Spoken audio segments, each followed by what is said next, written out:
Oke, update terbaru teman-teman ya. Akhirnya Michael Sinaga ini membongkar ya siapa yang memperlambat kasus ijazah Pak Jokowi untuk di P21. Tapi ya, yang menarik di sini adalah ada nih gestur dari Michael Sinaga ini yang menunjukkan kalau dia pengen cepet-cepet kayaknya Roy Suryo itu masuk penjara sama Dokter Tiva. Kenapa seperti itu? Karena di statementnya si Michael ini dia mengatakan, wah kan kita jadi kasihan sama Pak Jokowi, kasus ini berlarut-larut. Nah, ini mulai ada gestur-gestur seperti yang terjadi di Refli Harun kemarin yang mengatakan ya kalau ini di P21 atau nggak dihentikan ya kasus ini ya Roy Suryo sama Tiva rompi oren ya jadi tahanan. Nah, di sini sudah kelihatan Michael Sinaga sama Refli Harun ini sudah mulai ada indikasi-indikasi untuk cuci tangan ya. Untuk lepas ya, untuk melepaskan Roy dan Tiva ini. Tapi tidak salah juga teman-teman, karena Refli Harun dan Michael Sinaga ini memang mereka tidak tersangka ya. Jadi ya kasihan sekali untuk nasib Roy Suryo dan Tiva ya. Bukan cuma itu, debat kemarin teman-teman sangat krusial juga ya. Karena kuasa hukum dari Pak Jokowi teman-teman dengan sangat apik lah ya saya bilang skakmat si Roy Suryo waktu debat apakah mereka ini bisa jadi lambat di P21 atau bisa lolos mungkin apa jadi tersangka ya. Di sini kuasa hukum dari Pak Jokowi langsung menegaskan, Pak Roy, dalam debat ini saya nggak mau panjang lebar. Intinya semua pertanyaanmu ini ya akan terjawab setelah di pengadilan. Karena kenapa teman-teman? Ternyata seluruh yang Roy Suryo dan Tiva gembar-gemborkan ya di akhir-akhir ini sampai di saat ini itu sudah ada yang akan menjawab ya. Dan tentunya ini saksi-saksi yang bisa bikin Roy Suryo pusing kelabakan ya. Makanya di debat ini Roy Suryo itu sudah ya tahu sendiri kan karakternya, setiap ada orang ngomong dan dia tahu dia bakal kejebak ya atau dia terpojok, dia ya seperti biasa ya memotong-motong ya, mencela-cela ya, membuat keributan ya. Tapi untungnya kuasa hukum dari Pak Jokowi ini sangat hebat ya. Nanti kita lihat videonya. Nah, dan ada update juga teman-teman ya. Perlu teman-teman ketahui di sini ya kemarin yang beredar terkait utangnya Pak Yusuf Kalla ya. Utangnya perusahaan Pak Yusuf Kalla ternyata teman-teman ini bermasalah besar ya. Bermasalah besar yang dimana ya dalam video ini mengatakan ya ya mafia semua ya, yaitu ya Pak Yusuf Kalla ya, menurut video yang saya nonton ya, kira-kira seperti itu. Dan terakhir ya untuk di segmen selanjutnya teman-teman, di sini ada bukti baru yang dimana Roy Suryo ini mengatakan ya, yang saya telitikan itu yang diupload Dian Sandi ya, dia mulai mencuci tangan nih teman-teman si Roy Suryo ini. Tetapi ternyata jauh sebelum Dian Sandi mengupload foto ya, yang diduga foto ijazah Pak Jokowi itu ke Twitter, ternyata sebelumnya jauh sebelumnya ini Roy Suryo sudah pernah mengupload, dan Roy Suryo menurut dari Bang Adi Darmawan ya mengelak mengatakan akun itu bukan akun punya dia. Jadi ya teman-teman ya, ini bakal nggak ada jalan Roy Suryo, karena banyak sekali pengamat mengatakan kalau seandainya Roy Suryo ngomong ya berarti yang salah Dian Sandi dong. Siapa suruh dia upload dokumen ijazah Pak Jokowi ya. Itu saya teliti ya. Dia bisa jadikan Dian Sandi ini kambing hitam. Tapi tidak bisa untuk saat ini, karena ternyata sebelum Dian Sandi upload dia sudah pernah mengupload di Twitter juga. Wah, ini rame nih. Tapi biar nggak ada hoax di antara kita teman-teman, kita harus lihat videonya. Nah, nanti saya mulai dari Michael Sinaga yang kesini mulai kelihatan memasuki wilayah termul ya. Kita lihat videonya teman-teman. Proses sidang CLS yang kita sebut barusan itu seharusnya Pak Jokowi ini sekarang marah besar pada Pitra Ramadhani. Tapi dia nggak bawa surat-surat yang diperlukan. Jadi berapa kali sidang itu berapa minggu terbuang. Hanya gara-gara dia mau melengkapi dokumen. Kalau P21 ini kan Pak Jokowi ingin ini P21. Abang tadi yang bilang P21 ini tertahan karena gugatan CLS. Tapi ternyata yang membuat ini lama si Pitra Romadoni. Jadi kalau mau marah, jangan marah ke siapa-siapa, marahlah ke Pitra Romadoni. Marah besar pada Pitra Romadoni. Tahu Pitra Romadoni kan yang sering jadi narasumber di sini juga. Pada Pitra Romadoni. Tahu Pitra Romadoni kan yang sering jadi narasumber di sini juga. Karena dia hari itu mengajukan diri sebagai tergugat apa-apa intervensi gitu. Ya. Tapi dia nggak bawa surat-surat yang diperlukan. Jadi berapa kali sidang itu berapa minggu terbuang. Hanya gara-gara dia mau melengkapi dokumen. Yang saya tahu seperti itu. Jadi kalau P21 ini kan Pak Jokowi ingin ini P21. Abang tadi yang bilang P21 ini tertahan karena gugatan CLS. Ya, betul. Ya kan? Jadi Pak Jokowi kesel dong, ini lama gara-gara CLS. Sama ada disebut tuh ada perubahan sprindik katanya, Bang. Iya. Ya, betul, Dia kesel betul, dong betul. karena gugatan CLS ini kok jadi lama laporan saya, nggak naik P21. Tapi ternyata yang membuat ini lama si Pitra Romadoni. Oh, Pitra Jadi kalau Romadoni. mau marah, jangan marah ke siapa-siapa, marahlah ke Pitra Romadoni. Bang, Dia yang bikin lama. Infonya dapat dari mana tuh, Bang? Apa tuh? Infonya ya. Loh kan itu di persidangan terbuka. Dia mengajukan diri, dia bawa dokumen, terus hakimnya bilang, surat kuasanya mana? Ya, atau ininya mana gitu. Atau identitasnya mana? Oh iya, saya lengkapin lagi katanya. Minggu depan, ya pokoknya beberapa minggu lah. Sehingga itu prosesnya itu jadi lambat gitu loh. Jadi saya kasihan juga ke Pak Jokowi kok. Yang katanya mendukung dia malah merusak gitu loh. Jadi jelas teman-teman ya, sampai si Michael Sinaga ini yang saya lihat gesturnya mulai dari dia pengen ini cepat tapi diperlambat ya. Berarti dia pengen ini cepet-cepet ditangkap nih Roy Suryo sama Tifa. Bukan cuma itu, sampai ada kata-kata Michael ini yang mengatakan ya kan kasihan juga sama Pak Jokowi. Jadi teman-teman, menurut saya pribadi ya, menurut keyakinan saya, ya sudah ya ini orang mulai mundur-mundur semua. Karena mereka berpikir ini sudah fix, Roy Suryo ini dikerangkeng ya, kira-kira gitu. Nah, bukan cuma itu teman-teman ya, seperti yang saya bilang di awal tadi teman-teman ya, ini pengacara dari kuasa hukum dari Pak Jokowi ya, ini dengan sangat tenang, dengan sangat berwibawa menjelaskan apa yang akan terjadi di persidangan nanti ya, tentunya untuk mengcounter semua apa yang disampaikan oleh Roy Suryo di selama ini dalam debat. Ya, karena pada saat nah ini kalau lagi jelasin begini diganggu begini kan repotnya. Ya.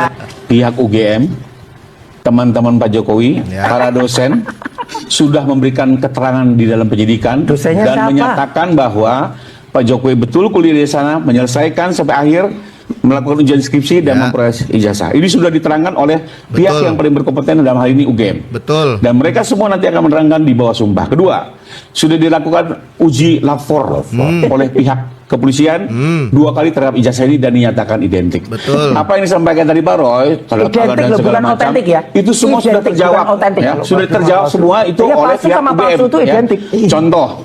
Kenapa ada nama doktor dan profesor? Ya, karena pada saat nah ini kalau lagi jelasin begini diganggu begini kan repotnya. Ya kan, diganggu terus sama Roy Suryo karena ya sudah pasti teman-teman. Ya. Atau Pak dulu bicara, silakan. Saya stop nih. Kita beri kesempatan Bang Rifai. Soalnya pepelesetan kalimat tuh ada. Kita dengarkan Bang Rifai. Kita dengarkan Bang Rifai. Dokter itu sudah dijelaskan sama UGM. Udah nih ijazahnya nggak ada. Membuat Bang Profesor, beliau sudah keluar SK-nya. Tapi memang dari SK Mendikbud sampai dengan dilantik itu ada jeda waktu. Nggak bisa. Ini Profesor Subitro. Ulang dulu. Kedua, soal nama So dan Soe itu sudah dijawab oleh UGM. Jadi memang menjadi menarik adalah gini. Mari nanti kita tunggu di pengadilan karena pihak UGM akan menerangkan semua apa yang terjadi. Betul. Terkait administrasi yang dipertanyakan Pak Roy. Dan ini semua buat kami menjadi yakin bahwa ijazah ini asli dan apa yang dituduh adalah tidak lain adalah sebuah fitnah. Dan itu nanti akan dibuktikan dalam persidangan. Jadi ini clear sekali ya, secara saintifik oleh lapor, secara kenyataan oleh orang-orang yang memang hadir pada saat pemilihan Pak Jokowi. Jadi sudah sangat-sangat lengkap teman-teman ya. Jadi sudah mengantongi bukti yang jelas ya, dari Lab 4 juga sudah mengatakan ya 2 kali kita periksa ini memang sudah sangat-sangat identik ya. Itu sudah pertama ya. Kedua, dari UGM ya, rektor ya dan lain-lain dipanggil dan mereka sudah memberikan informasi ya saat BAP ya, iya benar. Jokowi lulus di kita, terus dipanggil lagi, kurang apa? Dipanggil lagi teman-teman Pak Jokowi ya. Iya Pak Jokowi teman saya kuliah. Nah ini teman-teman ya akan jadi senjata pamungkas yang bisa bikin semua omongan si Panji ini ya sudah nggak relevan lagi ya. Kalau kita berbicara pengadilan ya langsung ditangkap. Makanya kalau sudah di P21 ya langsung disidangkan. Ini Roy Suryo sama Tifa sudah nggak pulang ke rumah teman-teman ya, karena prosedurnya seperti itu. Habis sidang kan sudah tersangka nih, habis sidang langsung pakai jaket, langsung itu bawa ke tahanan. Nanti sidang lagi, keluar lagi ya kan. Habis sidang pulang lagi ke sel.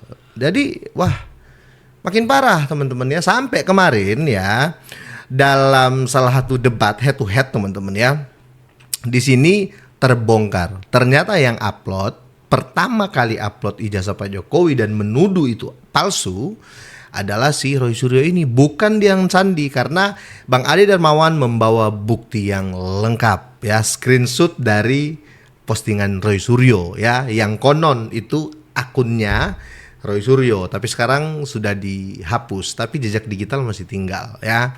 Jadi saya bisa minta tayangkan ini nggak? Dian Sandi. Kita akan proses tadi, jadi gini, silakan konteksnya. Jadi kalau nggak salah nih Februari tanggal 24 2020. Nah, ya. 2020. Ini sudah menayangkan ijazah Pak Jokowi, Pak. Nah, Apa itu siapa? Ini namanya Konteksnya boleh, KRMT Bang. Roy Nggak Suryo. ada, Twitter saya nggak ada, ngaco. selesai. Ini saya kasih lihat Bapak. Nggak ada. Habis Ngaco kau itu. Roy. Udah buktinya tayangin aja, kalau ada bukti tayangin aja. Bukan. Jadi Kalau maksudnya ada bukti menjawab tayangin Bapak. aja. Saya menjawab Kalau Bapak. ada bukti Emosi tayangin Roy aja. Suryo. Iya. Nah, jadi Saya nggak punya saya Twitter kok gimana? bahwa dia mengatakan Ada bahwa tidak orang bikin ada Twitter sosmed. nama saya gimana Nah, sih? ini nuduh Twitternya orang. yang kita Nggak ambil. ada. Dan ini sudah kita serahkan. Nggak ada. Sekarang ada nggak? Bisa diakses nggak? Emosi dia. Iya. Nah, itu akan Ya, ketahuan. bohong berarti. Mas Roy, Bukti nanti elektronik. akan Bukti dibuktikan elektronik nanti. bisa Nanti akan ditayangkan. dibuktikan. Loh iya, Tidak silakan akan tayangkan. tersangka Mas Roy kalau Penipuan tidak ini ada penipuan ini. Roy Suryo. Dengar ya teman-teman ya. Kalau teman-teman agak jeli tadi dengernya ngomongnya gini. Ya mana itu bukan saya itu orang yang buat. Oh itu kamu. Bukan, coba buka sekarang, bisa diakses nggak? Nah, kok dia tahu itu nggak? Kok dia tahu sekarang itu nggak bisa diakses link itu? Ya berarti siapa yang hapus? Siapa yang hapus akun itu? Iya kan? Berarti dia tahu, dia ngecek. Nah ini jadi masalah besar yang bisa tambah memperberat Roy Suryo ya, karena tanpa izin penyalahgunaan dokumen orang ya untuk upload ke media sosial. Nah itu nggak boleh ya, karena itu dokumen pribadi loh, ijazah ya kan. Nah ini berbahaya teman-teman. Jadi sudah sangat-sangat jelas ya.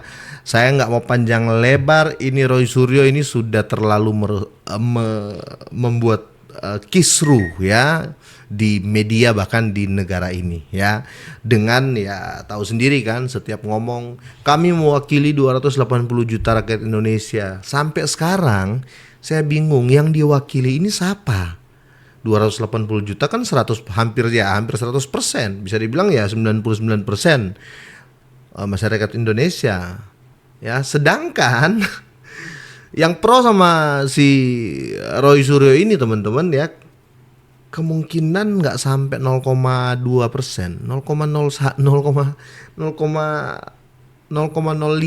mungkin teman-teman ya, yang pro sama dia. Itu pun ya teman-teman tahu ya kan, karena kemarin yang beredar ya, yang masalah proyek ya, yang masalah di belakangnya, yang mendanai ya, sudah mulai tercium. Apalagi dengan statementnya Pak JK kemarin ya, di beberapa bulan yang lalu, yang mengatakan bilang itu termul ya, yang Jokowi jadi presiden karena saya. Kok bisa ada keluar kata termul? Bapak JK, kamu kok kayak tersakiti sekali kamu Pak JK ya. Makanya makin beredar pula video yang membongkar terkait perusahaan Pak Yusuf Kalla ya. Kita lihat videonya. Nah, sekarang pertanyaannya Yusuf Kala nih 30 triliun ini kolateralnya apa? Nggak ada. Kolateralnya Mungkinnya dia loh. Enggak nah kalau gitu dia utang ke bank biasanya kalau normal secara bisnis kan tanya aset lu berapa, kolateral lu berapa. Betul. Berarti kamu bisa utangnya segini. Nah, itu kan Pak, ini diomongin nggak percaya. Coba deh cek kolateralnya tuh titit. Udah percaya saya. makanya itu BPK mesti Gila. Kolateralnya itu titit ya. Ya mau ya agak nggak sopan kalau saya ngomong ya.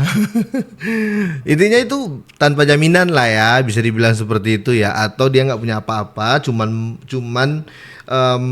karena dia berkuasa aja ya, terus di ACC semua itu ya. kerjanya si Iya, nggak BPK bisa. tuh. Ketua BPK-nya yang nggak Yusuf Kala dulu. Oh, nggak bisa diperiksa BPK karena ketua BPK orangnya Yusuf Kala. Oke, kita ringkas satu persatu. Waduh.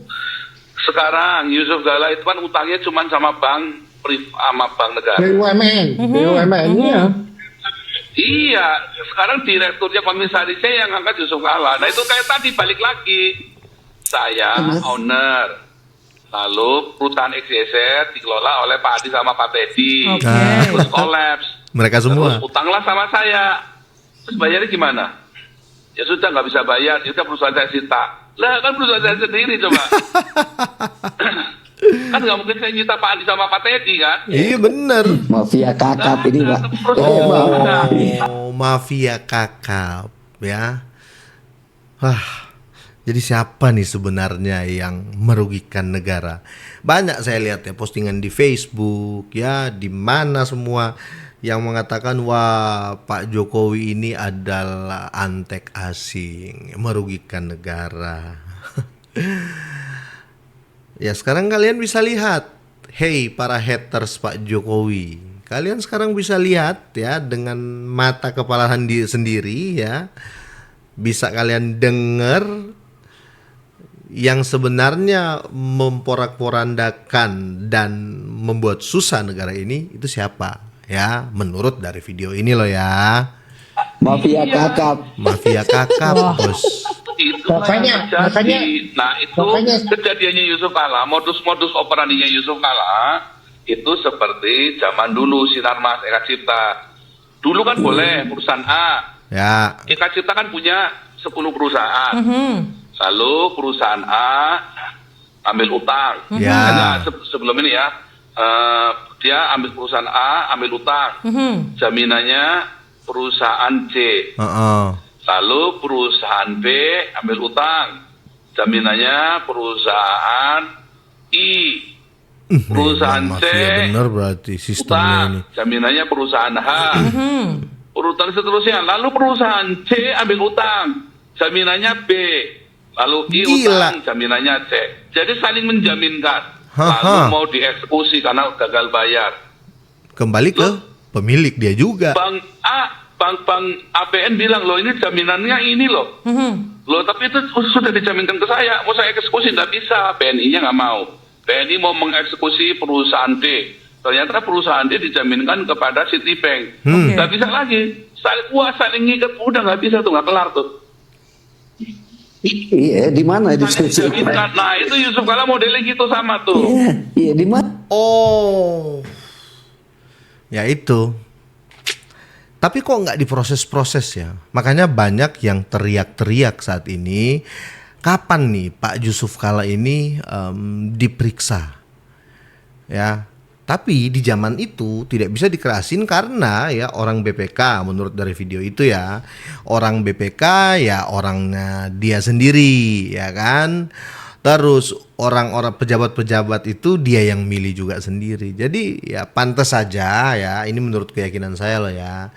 Pantas saja pas Pak Jokowi ke periode kedua, Pak Jokowi ambil Mbah Ma'ruf Amin. Itu sudah benar teman-teman ya. Untung ya Pak Jokowi nggak terusin. Ya mungkin Pak Jokowi udah tahu juga ya. Mungkin ini persepsi saya sebagai warga Indonesia biasa. Ya kira-kira seperti itu. Jadi makin ketahuan mereka semua ini siapa teman-teman ya. Oke, sampai di sini ya. Semoga teman-teman